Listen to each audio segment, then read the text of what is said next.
headed west. So there you go, Eli.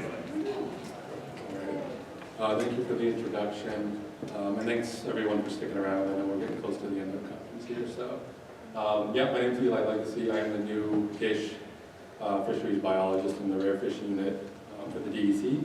So yes, I work for the New York DEC, and I know this is New York KFS, but for 15-20 minutes, we're going to talk about stream fishes of Iowa, because that's where I was the last few years. There will be some parallels, so the occupancy, or spoiler alert, the modeling approach that I use is used widely within the field of ecology. And then I'll be talking a bunch about agricultural development because it's Iowa. But New York isn't exactly out of the woods, so we have 15-20% of the state dedicated to agricultural development, so there will be some parallels here. So a quick background, so Iowa has been impacted by agricultural development for 250 years since the early 1800s. Today, 85% of the land in the state is dedicated to urban or agricultural development. Big emphasis there on agricultural development. So this has long-standing effects not only on our terrestrial ecosystems, but also our aquatic ecosystems as well, right? So this includes, but isn't limited to, a loss of 4,800 kilometers of stream distance due to channelization and the draining and subsequent loss of 95% of the state's wetlands. So if you're a fish, that isn't exactly ideal. And the Missouri River Basin, or the MRB, in Iowa is no exception. So the MRB is the western part of the state, kind of in the south central region as well. And the MRB is composed of some of the highest proportion of lush soils, not only in Iowa, but also within the Midwest. So these lush soils, they're highly fertile, they're great for agriculture, but they're also highly erodible. So a lot of these tributaries in this part of the state, is there a laser pointer on this thing? Towards the top. Thanks. So a lot of these tributaries in this part of the state draining into the Missouri, they have heightened levels of erosion, a lot of sedimentation and siltation, which really doesn't bode well for these native stream fish. And because of that, and for other reasons, the Iowa DNR has categorized many of these as species of greatest conservation need, or SGCNs. So we just have some examples here. So top to bottom, we have the black-side darter, trout perch, and the Iowa darter. So 3 species that actually have distributions here in New York as well. So working with these imperial fishes, there's some unique challenges. So they tend to be rare or cryptic, which can make it hard to make reliable predictions under what conditions and habitats they prefer. Because if you can't find them, it's hard to study them, right?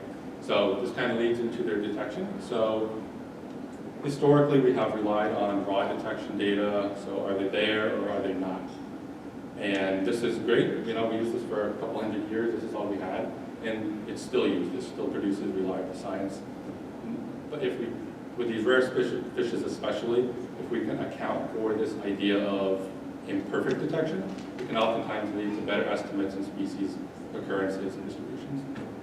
Because if we don't find them on a site, it doesn't necessarily mean they're not there. We may have just failed to detect them.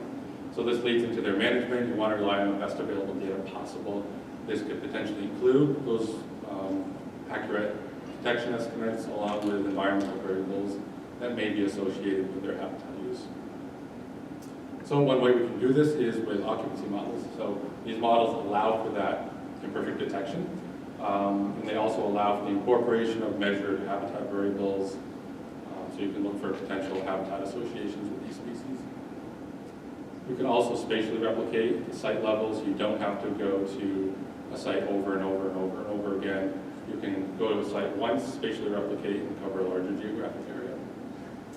So we had 2 main objectives. One is pretty broad, so just to use modeling techniques that account for this imperfect detection to identify both in-stream and land variables associated with these SGCNs of Western Iowa.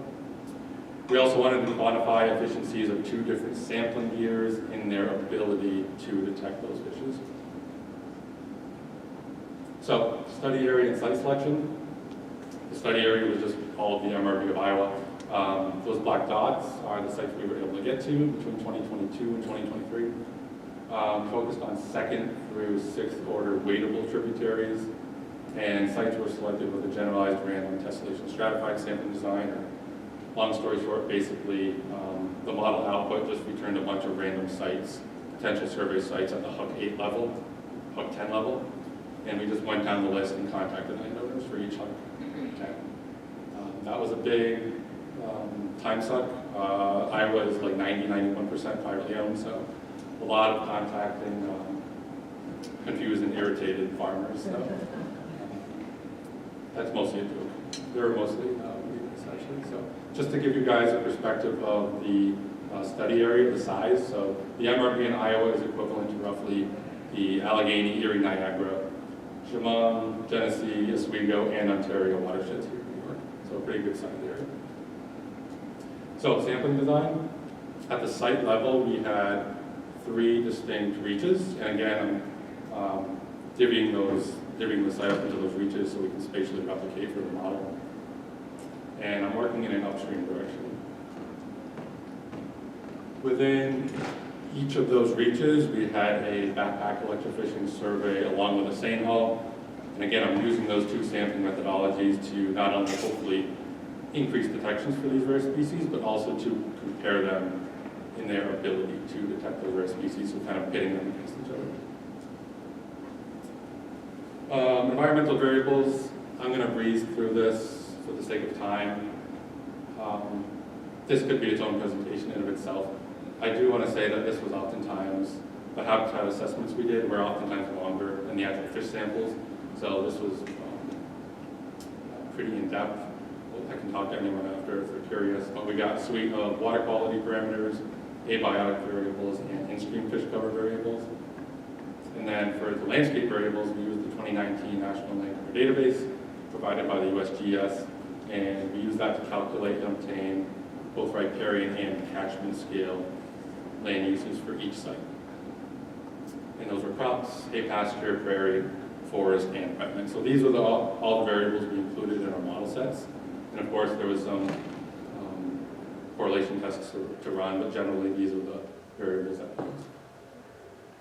So some broad results here. So during the 2 years I was out there, we were able to visit 81 total sites. We caught 84,892 individuals of 57 fish species, only 11 of which were SGCNs. So, and those are listed on the table here. So if you get anything out of this table, it should just be that these SGCNs were present in very low abundances. So suckermouth minnow, that was the species we detected the most, 287, versus a sand shiner, which was our topmost caught species, which we had 36,000 of. So, yeah, the top 5 species in our study comprised 78% of the whole study. So the MRB is composed of mostly just very tolerant warm water fishes, and these SGCNs are very hard to find and they're very rare.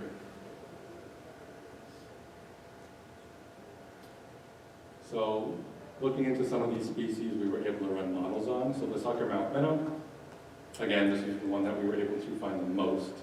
Looking at that map there, that is all the detections that all the places we were able to detect them.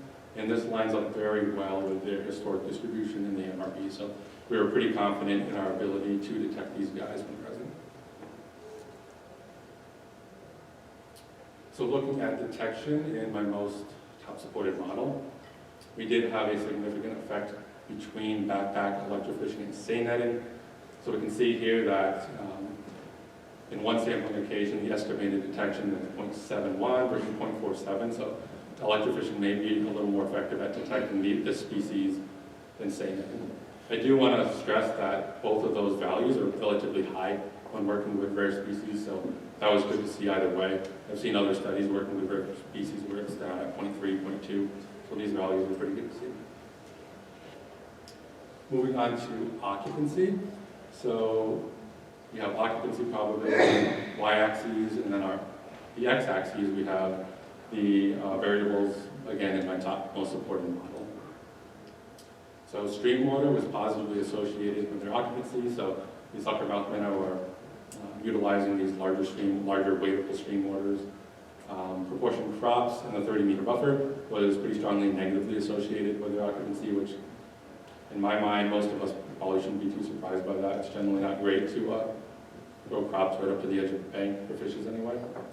I was interested to see that proportion wetland actually had a slight negative association as well. I don't have a great explanation for that, but it was just very interesting to see the natural land cover type being negatively associated with this species. Moving on to black-side darter, this species does have a distribution in New York. There it is. And then moving back to Iowa, in the MRB, they're historically found in the Rock River drainage in the northwestern part of the state. And that's primarily where we found them. But we did have one detection down in the southwestern part of the state. That was in Metro Omaha. So on the Iowa side, we found one individual down in a little channelized creek in an industrial complex, which was pretty interesting. That was confirmed by some Iowa DNR folks. So that has never been found before in terms of their distribution, so pretty cool to see. And then moving on to their detection, again, we see a very similar thing here. So backpack electrofishing may be more effective at detecting these guys versus seine netting, but overall, these estimated detection values are relatively high. Moving on to occupancy. So just full transparency, the confidence intervals here, if you notice, the 95% confidence intervals are a little larger. The trends typically are not as pronounced, so just full transparency with this model set. There was a slight negative association between stream order and black-side darter occupancy, and then the other three significant variables were all land uses. So proportion wetland and prairie positively associated with their occupancy. It was interesting to see that crops in the riparian buffer were also positively associated. And at first this was a surprise, but looking into the literature, black-side darter are actually one of the most tolerant darter species in North America. So they can tolerate these tributaries or these water bodies that other species can't necessarily tolerate that have been impacted by human land uses or human disturbance. So those are the only two species we were able to run species-specific models on. We tried on these other 9 species and our detections were just too sparse. So what we wanted to do is we still wanted to get some general habitat associations for these other 9 species. So what we did is we put them into their own model, just to look at those general habitat associations. That's where these other 9 species were found within Iowa, within the MRB rather. Just some examples: southern red-bellied dace, trout perch, and then flathead chip. So we found no effects on their detection, so no difference between seine netting and backpack electrofishing for this group. We did have some effects on their occupancy though, so stream order there was a slight positive association there. Proportion coarse substrate, we also see a positive association. And then, like we saw with the suckermouth minnow, we see a pretty strong negative association with proportion crops in the buffer.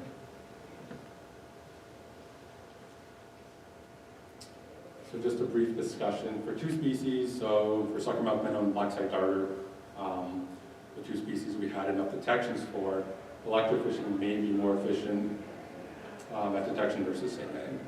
Overall detections were relatively high for those 2 species, which was good to see, but the same could not be said for the other 9 species. And I'll talk about that a little more toward the end. So stream size was an important environmental covariate. So if you think about it, these larger systems, they potentially might have more habitat for these rare fishes to use, more niches to fill potentially. There were some habitat associations that were consistent with other studies. So crops in the riparian buffer, again, generally a negative thing when you're talking about stream fishes.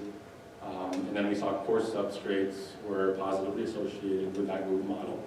And this makes sense given the region. So again, these tributaries are heavily silted in.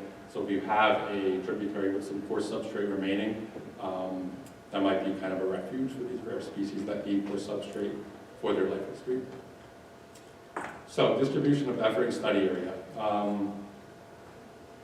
Generally, when I talk to people about the study, they fall into one of 2 camps. So the first camp is, you guys did a great job, look at the distributions of these species, you were able to update a little bit. You were able to find some general habitat associations, awesome, good. The second camp is, wow, you were there for 2 years, you did a ton of effort into sampling these species, but you were only able to model 2 species. So I think both of those points of view are valid. And it really depends, hindsight's 20/20, right? But it really depends on your goal for your project. Are you looking at distributions or are you looking at habitat associations? So if you're looking at distributions, generally you should, focus on the known distributions of the species, whatever species you're looking at in your jurisdiction. So you're going to have to cover that large, small study area, however big or small. But if you want to just focus on habitat associations, you may be better off narrowing down your study area to the point where you're not biasing, right? I suppose there's a fine line there. But narrowing down your study area so that you can concentrate your efforts, increase detections, and hopefully get some of these robust models working for you. So the project highlighted the difficulties of working with these rare cryptic species, right? So if you have sparse detections, it can limit inferences that you can make with these habitat associations and therefore the confidence in management decisions. However, when you have detections high enough, these models allow for the discovery of these habitat associations in stream or across the landscape, and you can also look into the effectiveness of different sampling years. So, future studies, should just continue work during non-drought years. The 2 years I was in Iowa, it was historically drought-ridden, so future studies should continue working in this region. So that's all I have for you guys. That's my contact info. That is my cell there. If anyone wants to send fish pics or has fish ID questions, I do welcome and enjoy that sort of thing. So, and with that being said, I'll take any questions you guys have.